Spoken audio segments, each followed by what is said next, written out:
डोळाचं पाणी कशाला ढवळीले नागाच्या पिल्याला ढवळीले डोळाचं पाणी कशाला ढवळीले नागाच्या पिल्याला ढवळीले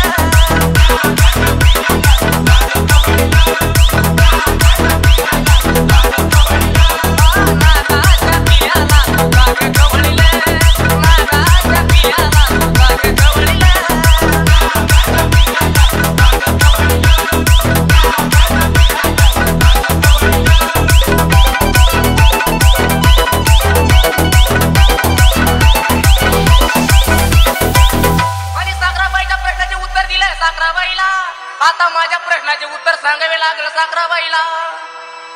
पाव माणसाला वाटली जात त्या देवानं बापल्याला आणि आत्म्याची जात कोणची आहे ती सांगून द्यावे लागेल सभेला।